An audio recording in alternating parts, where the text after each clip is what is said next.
বাংলাদেশে কেন সম্প্রীতি শেখানো জাতীয় কবির সমাধির পাশে সমাধিস্থ করা হলো এই বৈষম্য শেখানো জঙ্গি হাদিকে? তবে কি বাংলাদেশে শুরু হচ্ছে নতুন কোনো একটা কালচার, নতুন কোনো একটা সংস্কৃতি, যে সংস্কৃতি পুড়িয়ে খাক করে দেবে সমস্ত সম্প্রীতিকে? তবে কি বাংলাদেশের মধ্যে ছড়িয়ে পড়ছে কট্টর মৌলবাদ, যে মৌলবাদ সমর্থন করছে ইউনূস? হাদিকে হত্যা করা তবে কি একটা হোয়াইট ওয়াশ মাত্র, এবং তার আড়ালে রয়েছে গোটা বাংলাদেশে মৌলবাদ ছড়িয়ে দেওয়ার পরিকল্পনা? জঙ্গির হাদির শেষ জানাজায় হাদির ভারত বিদ্বেষের স্বপ্ন পূরণের অঙ্গীকার করলেন মোহাম্মদ ইউনূস।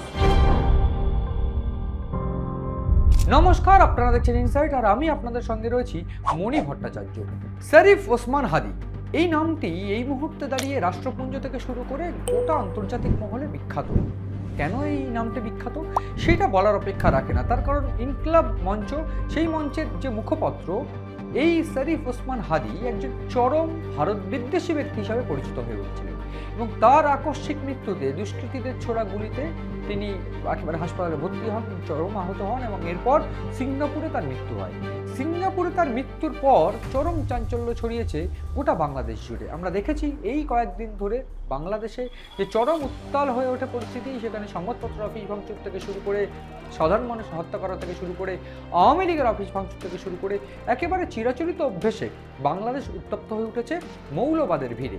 ঠিক এরই মধ্যে যে চিত্রগুলো খুব অস্বাভাবিক আকারে আমরা ঘটতে পেরেছি, যেইটা বারবার করে প্রশ্ন উঠিয়ে দিচ্ছে, প্রশ্ন তুলে দিচ্ছে, আমাদের এই আলোচনায় প্রশ্ন উঠছে যে বাংলাদেশ কেন এইরকম বিদ্বেষ হয়ে উঠলো বা ভারত বিদ্বেষী হয়ে উঠলো? তবে কি শরিয়াত আইন বা খিলাফত প্রতিষ্ঠার একেবারে চরম পর্যায়ে রয়েছে বাংলাদেশ, এবং ঠিক এইখানে এই শরীফ ওসমান হাদির হত্যা কি শুধুমাত্র হোয়াইট ওয়াশ, যেটাকে কেন্দ্র করে বা এই হাদি হত্যাকে কেন্দ্র করে যাতে মৌলবাদের বীজ ভালোভাবে বপন করা যায় সেই পরিকল্পনা চলছে, এবং সেই পরিকল্পনা চালাচ্ছেন কারা? স্বয়ং মোহাম্মদ ইউনূস এবং জামাত। এই প্রশ্ন উঠছে, এবং খুব স্বাভাবিকভাবে এই প্রশ্ন ওঠা স্বাভাবিক, তার কারণ আমরা একটা সপক্ষে বা সমর্থনে, এই যে যুক্তি আমি বললাম বা যে বিষয়টা আমি বললাম, তার সমর্থনে কয়েকটা যুক্তি আমাদের কাছে এই মুহূর্তে রয়েছে, যেটা আমি একেবারে ধাপে ধাপে তুলে ধরার চেষ্টা করব। এরপর আমার দর্শকরা বিচার করবেন এক্স্যাক্টলি বাংলাদেশ কোন পথে এগোচ্ছে।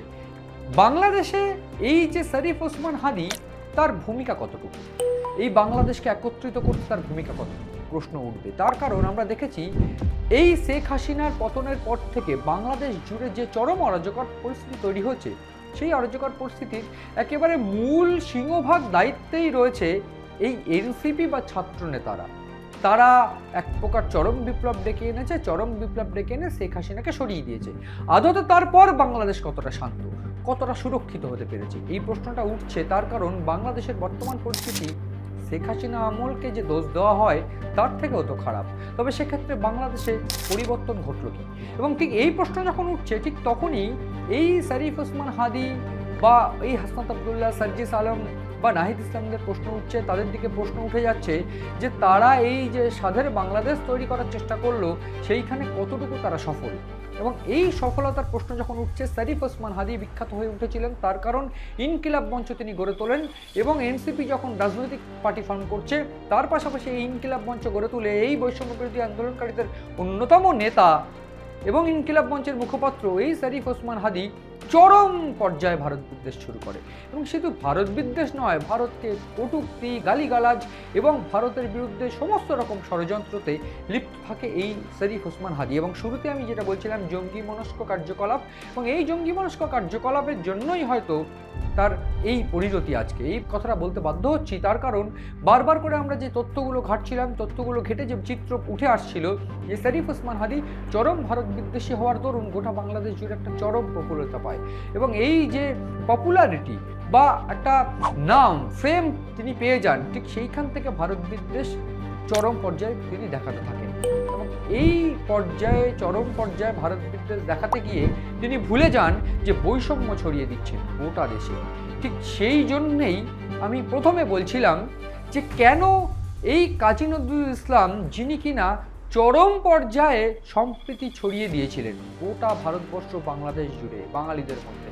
এবং বাঙালির অন্যতম শ্রেষ্ঠ কবি রবীন্দ্রনাথ কাজী নজরুল ইসলামের যখন সাংস্কৃতিক যে প্রতিষ্ঠান ভাঙচুর হচ্ছে তখন বুকের ঠিক কোনখানে আঘাত লাগছে বলে বোঝাতে পারবো না, কিন্তু এই কবিদের যে আজকে ভাঙচুর হচ্ছে সেই কবিদের স্মৃতি বিজড়িত প্রতিষ্ঠান সমস্ত কিছু ভাঙচুর করে কী প্রমাণ করতে চাইছে মৌলবাদীরা? কী প্রমাণ করতে চাইছে এই শরীফ ওসমান হাদির প্রতি যারা একেবারে সংগঠক, যারা তাদের বন্ধু বান্ধব, তারা কী প্রমাণ করতে চাইছে? এক্স্যাক্টলি এইটাই প্রমাণিত হচ্ছে যে শরীফ ওসমান হাদি বিদ্বেষ ছড়িয়ে, বৈষম্য ছড়িয়ে বাংলাদেশকে একটা অন্য পর্যায়ে দিতে চেয়েছিলেন, যেটা 1971 সালে পাকিস্তান পারেনি। এবং ঠিক সেই জন্যেই আজ ভারতের বিরুদ্ধে এত ক্ষোভ, এত বিদ্বেষ। ঠিক সেই সময় ভারত যদি না থাকতো বাংলাদেশ আজ একটা মিনি পাকিস্তানে পরিণত হয়ে যেত এবং সেইখানে থাকতো সন্ত্রাস, চরম সন্ত্রাস, অরাজকতা, এবং এই মুহূর্তে যে অর্থনৈতিক পরিস্থিতি পাকিস্তানের সেইটাই হয়তো বাংলাদেশে থাকতো। আজ সে সমস্ত না হয়ে বাংলাদেশ একটা উন্নত দেশে পরিণত হওয়ার চেষ্টা করছিল ঠিক সেই সময় এই রকম একটা ঘটনা, এবং যার পর আস্তে আস্তে বাংলাদেশ একেবারে অন্ধকারে তলিয়ে যাচ্ছে। এই কথা আমার নয়, এই কথা স্বয়ং তসলিমা নাসরিন থেকে শুরু করে অন্যান্যদেরও, যারা বুদ্ধিজীবী বা অন্যান্য ক্ষেত্রে যারা বিশ্লেষক তাদেরও। এবং ঠিক এইখানেই প্রশ্ন উঠছে, কেন চরম সম্প্রীতি ছড়িয়ে দেওয়া জাতীয় কবি নজরুল ইসলামের সমাধির পাশে এই চরম বিদ্বেষ ছড়িয়ে দেওয়া, বৈষম্য ছড়িয়ে দেওয়া এই ওসমান হাদির সমাধি দেওয়া হলো? সেইখানে কেন অন্তর্বর্তী সরকার এই অনুমতি দিল? কি এই ওসমান হাদির ক্ষমতা? কেন ওসমান হাদির এই সমাধি হবে এই নজরুল ইসলামের সমাধির পাশে? তার বিনিয়োগ কি সমাজে? সমাজে তার যে ইনভেস্টমেন্ট সেটা কি? বিদ্বেষ ছাড়া আর কি কিছু আছে? এই প্রশ্ন উঠছে। ঠিক তারপরে যে বিষয়টা একেবারে চরম আকার ধারণ করছে তার শেষ জানাজা। তার শেষ জানাজায় যে মিছিল আমরা দেখেছি গতকাল, সেই মিছিলে বেশ কয়েকটা গুরুত্বপূর্ণ পয়েন্ট আমরা তুলে ধরার চেষ্টা করব। তার মধ্যে এই যে অন্তর্বর্তী সরকার প্রধান মোহাম্মদ ইউনূস, তার বেশ কয়েকটি বক্তব্য। তিনি পরিষ্কার করে বলছেন যে আমরা তোমাকে বিদায় জানাতে আসিনি হাদির উদ্দেশ্যে, বা এই ওসমান হাদির উদ্দেশ্যে তিনি বলছেন আমরা তোমাকে বিদায় জানাতে আসিনি, বরং তুমি আমাদের হৃদয়ে থেকে যাবে, তুমি আমাদের অন্তরে থেকে যাবে, এবং তোমার যে বাণী, তুমি যে স্বপ্ন দেখেছিলে সেই স্বপ্ন পূরণ করবো আমরা। এবং শুধু তাই নয়, তিনি একটা কথা বলছেন যে প্রজন্মের পর প্রজন্ম ধরে এই যে বাণী তিনি যে বা ওসমান হাদি যে বার্তা ছড়িয়ে দিতে চেয়েছেন, এই প্রজন্মের পর প্রজন্ম সেটা বহন করবে। অর্থাৎ ভারত বিদ্বেষ প্রজন্মের পর প্রজন্ম বহন করে যাবে।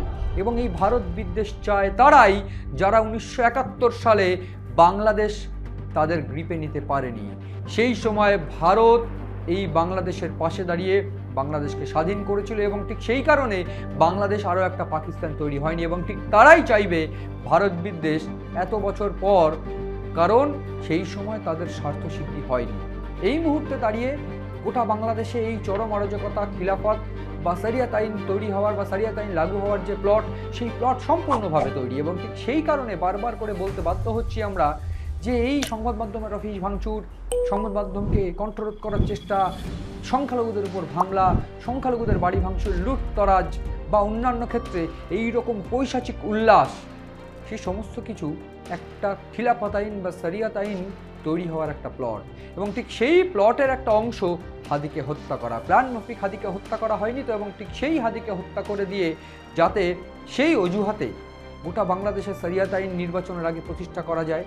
যেমনটা বিশ্লেষকরা জানাচ্ছে যে বাংলাদেশে ফেব্রুয়ারিতে ইলেকশন, এবং ঠিক সেই ইলেকশনের আগে যদি এই রকম খেলাফত আইন বা শরিয়াত আইন বা এই মৌলবাদ যদি প্রতিষ্ঠা করা যায়, তাহলে ভারত বিদ্বেষ একেবারে চরম আকারে পৌঁছাবে।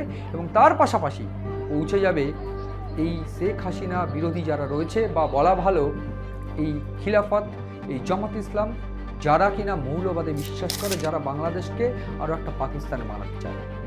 এবং ঠিক এর মধ্যেই বিএনপি বা অন্যান্য যেসব রাজনৈতিক দলগুলি তারা একেবারে অসহায় হয়ে পড়ছে, তার কারণ তারা এই সন্ত্রাস চায় না। তারা চায় সুষ্ঠুভাবে রাজনৈতিকভাবে নির্বাচন হোক এবং সম্পূর্ণভাবে বা সুষ্ঠুভাবে এই সরকার গঠন হোক। এক্ষেত্রে সেনাও নিরুপায়, সেনাদের বিরুদ্ধে গালাগালি আমরা শুনতে পেয়েছি। আমরা এই ভিডিও দেখতে পেয়েছিলাম সাম্প্রতিককালে যে এই আন্দোলনে বা এই ভাঙচুরে, এই সন্ত্রাসে ওয়াকারুজ্জামানকেও গালাগালি করা হচ্ছে, কারণ ওয়াকারুজ্জামান তিনি হয়তো চান না এইভাবে মৌলবাদ গোটা বাংলাদেশে ছড়িয়ে পড়ুক। ঠিক এইভাবেই বাংলাদেশে একটা চরম অরাজনৈতিক, চরম ভয়ানক প্ল্যান চলছে, যেইখানে দাঁড়িয়ে ভারত বিদ্বেষ এবং তার পাশাপাশি গোটা বাংলাদেশকে আরও একটা পাকিস্তান বানানোর চেষ্টা চলছে এবং ঠিক সেইখানে গোটা প্ল্যানের মূল মাথা ইউনূস নয় তো, এবং এই হাদি হত্যাকে কেন্দ্র করে এই হাদি হত্যার ছক খাটিয়ে এই গোটা প্ল্যানটা চালিয়ে নিয়ে যাওয়া হচ্ছে না তো নির্বাচনের আগে? সেই প্রশ্ন উঠছে এবং সেই প্রশ্ন তুলছে বাংলাদেশের অন্যতম প্রথম সারির সংবাদ মাধ্যমগুলো। এবং ঠিক এই সমস্ত কারণের জন্যই আজ আমরা এই অনুষ্ঠান এবং পরিষ্কার করে এই বার্তা দিতে চাইছি যে ভারত বিদ্বেষ দেখিয়ে বাংলাদেশে কী হবে জানা নেই, কিন্তু ভারত বিদ্বেষ দেখাতে গিয়ে যদি কোনোভাবে বাংলাদেশ ভারতের উপর সন্ত্রাসবাদ ছড়িয়ে দেওয়ার চেষ্টা করে, সেক্ষেত্রে কোনোভাবে যে বাংলাদেশের নিস্তার পাবে না, রেহাই পাবে না, সেইটা আর বলার অপেক্ষা রাখে না। এবং সমস্ত কিছু এই গোটা বাংলাদেশে যা চলছে সেই সমস্ত কিছু আমরা দেখানোর চেষ্টা করছি, বিশ্লেষণ করার চেষ্টা করছি।